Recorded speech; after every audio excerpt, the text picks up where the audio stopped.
at MIT. My name is William.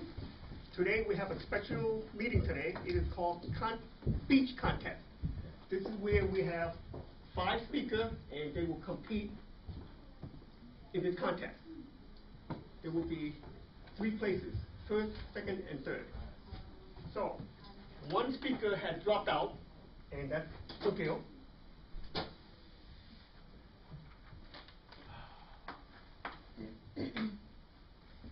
Okay? Now, we have 5 speakers. First thing I'm going to do is give you a script. Today, winner will represent our club Tuesday evening at MIT in the area C1. The first place winner, if the first place winner is unable to attend, the second place winner will speak in their place. These are the speaking order. Let me write them down. My sheet. It will be Joanne. Number 2 will be Nev. Number 3 will be Jeff. Number 4 will be Mike. And number 5 will be Dan. Okay. The speakers have prepared and worked hard to be here today. They deserve our respect and consideration. In the spirit of this, please turn off all electronic devices that may produce an audible sound. Please do not take photos during the contest, even during the moment of silence. It is okay if you take photographs during the interview of the winners. Please keep the aisle clear, meaning no obstructions. No one will be allowed to enter or exit the room during the speeches. Such activity will only be permitted during 1 minute of silence. Timing and judging will be the contestant first definite verbal or non-verbal communications with the audience. Okay, moving on.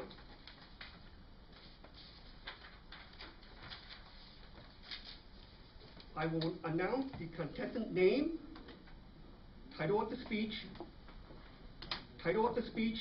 and the contestant name. No other introduction or comment will be made while introducing the contestants. All speeches shall be from 5 to 7 minutes. Contestants who speak less than 4 minutes 30 seconds or more than 7 minutes 30 seconds will be disqualified. The green card over here will be held up at 5 minutes and remain up for 1 minute. The yellow card will be held up at 6 minutes and remaining for 1 minute. The red card at 7 minutes will remain until the speech is concluded. No audible device, such as a buzzer, shall be used for overtime periods. The timing cards are visible to the contestants, which is right in front of them. There will be 1 minute of silence after each speech, during which the judges will mark their ballot, and contestants will set up or remove their prop. Please honor this 1 minute of silence and respect and consideration to the speech contestant. I can even see you slowly moving over here. I want to... You want to say something? Go ahead. When do I brief all of the other people with the role? Okay. When does that happen? Or do you want... You could do that now, okay. if you would like. Or is the chief judge? But just after I do the briefing, I can call him back in the room, right? Yes. All right. Okay. So, but call me back afterwards. Call you back afterwards. Okay. All right. You're gonna go entertain him? Yeah, outside.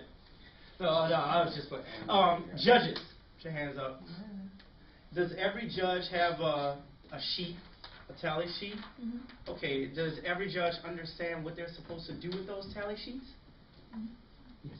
Good. Perfect. Briefing done. That was quick. Best briefing ever. One more thing for the judges. make sure you, at the end of the speech, you rip the bottom half, which you call a ballot, fold it, and you hold it up. Okay, counters. Hands up. Counters, do you understand what your role is? Putting numbers together? I mean, Exactly. Any questions about that?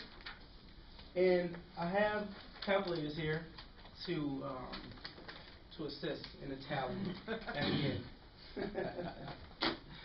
Are there any questions from anybody? Did he tell everybody to be quiet? Vibrators, phones that vibrate. Tell everybody about that stuff? Good. Already done, yeah. Don't laugh. Okay, that's it. So, Okay. Thank you. I will continue on with my Toastmaster script. After the last 1 minute of silence, I will ask the judges to total up their score and fill out the ballot form. The counter and chief judge will go around and collect the ballot from the judges. The judges will hold their ballot when they are ready to be picked up. I will ask you, the audience, to remain seated and quiet during this time. Once all ballots have been collected, the chief judge and the counter will leave the room to tally them up. If any judges need more time to total up their ballot, please leave the room and follow the chief judge. I will then interview the contestants, so you will learn more about them. Okay. If the judges ready? Okay. Is the timer ready? Yeah. Okay. All right. Let's wait for the contestants to come in, and then we will start the contest. I'm going to check on that. Hold on 1 minute. I could feel the hot pounding from everybody here.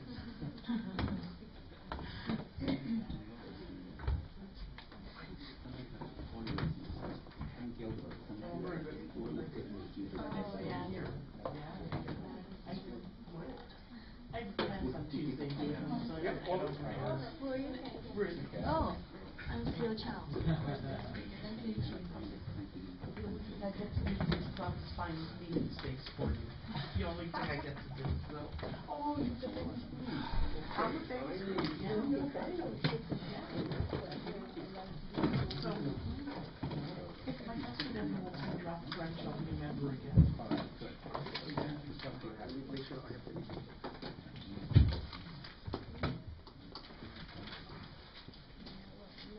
Okay, we have 5 contestants. I only have three of these sheets.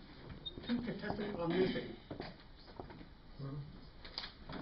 I have Joanne, I have Dan, and I have Mike. Yes. Did you just take a fine class? No, just a random. That looks good. But then into contest rules.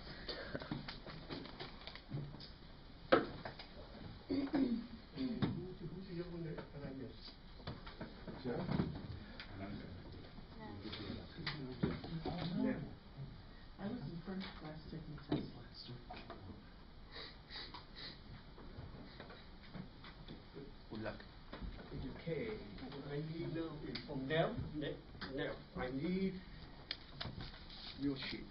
Okay, good. Take that. Take that. Okay. Let me see, I have 1, 2, 3, 4, 5.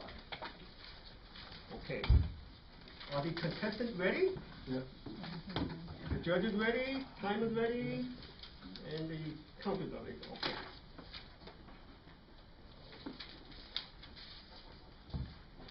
Okay, hang on 1 minute. I'm a little disorganized here.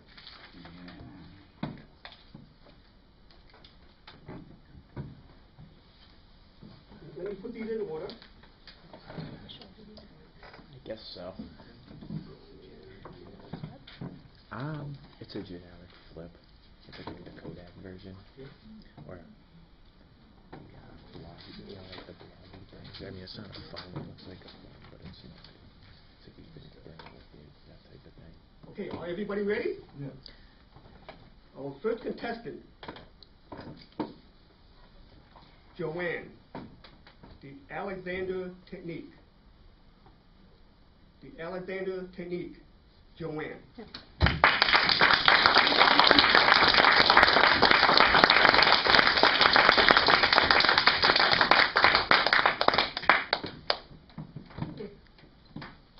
Hello everyone. So what is our subject today? It's a speech that is meant to motivate you in doing something. So the real best subject I could think of is my favorite topic, which is the Alexander technique. It's a postural technique I have already told you about, and I felt that I wasn't really convincing enough. Well, at least not as convincing as I would have liked to be.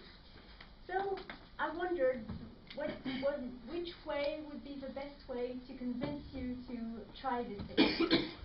And I came back, in my personal history, and I reminded the way I would convince myself of trying this technique.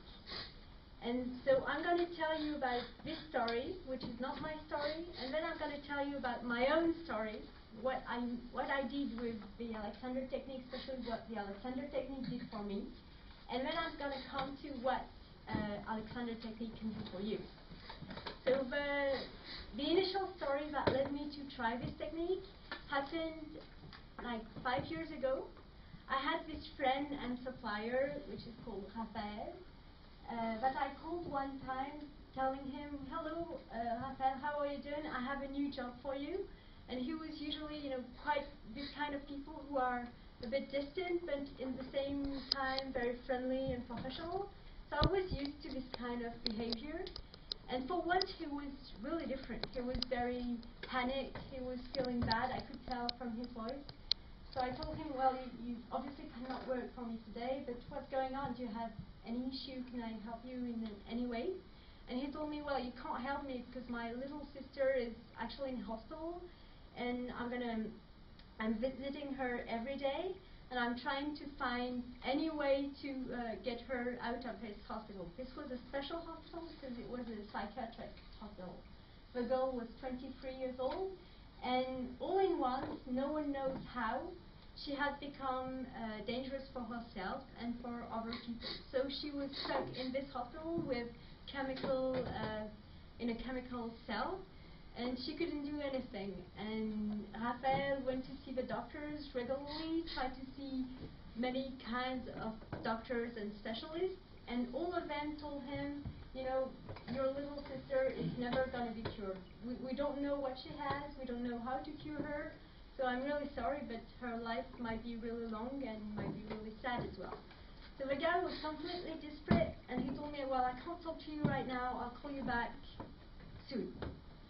Time passed, and after 2 months, he called me, and I could hear that he was smiling. He was really happy, very cheerful, and how are you doing? And what about the job? Do you have anything for me? I'm completely available, and, I'm happy.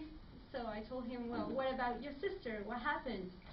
And then he told me about this. He told me I was totally desperate. I tried several techniques, and even the ones that you would really wonder whether they are scientific or not. And I was told about this technique, which is actually Anglo-Saxon, and that is used mainly by artists and musicians. And some people told me to try this with my sister, so I had to take her from the hospital against the advice of the doctor. And I took her to the south of France to this professor. And after a week of courses, actually, of class, she was cured. She went back to university. She's got, a normal life now.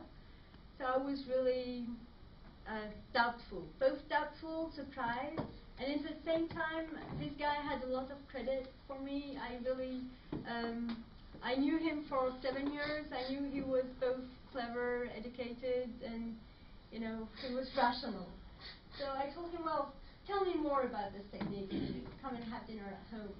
So he came, and he told me, well, basically this technique is just kind of some medical technique. You learn about your body. You learn about your bones. You know that you have more than 250 bones, and you learn about the way you should organize your body in order to improve your general functioning, your brain functioning, but also your breathing functioning and all your vital functioning. So, you know, that didn't tell me anything about the technique.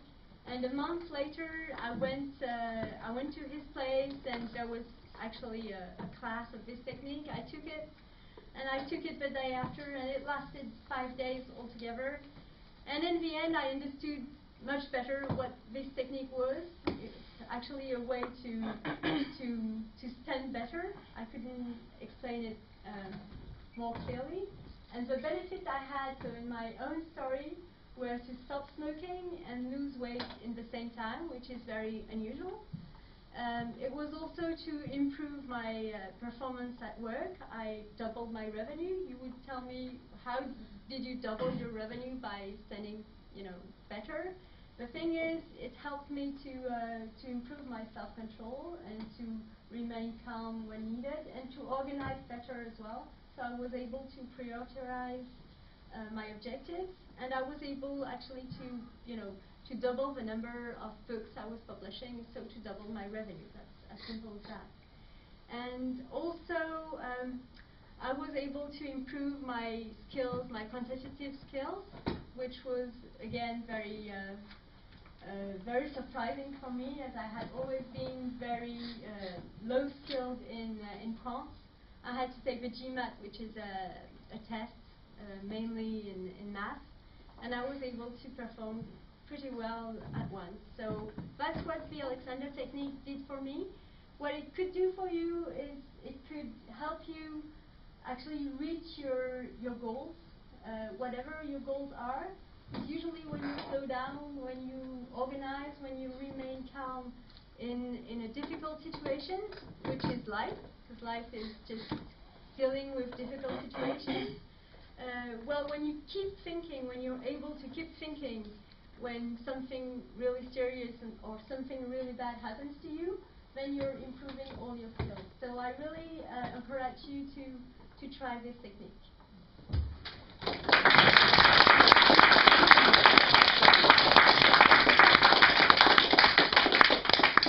Roger, give me 1 minute of silence Okay. so the judges can mark their ballots.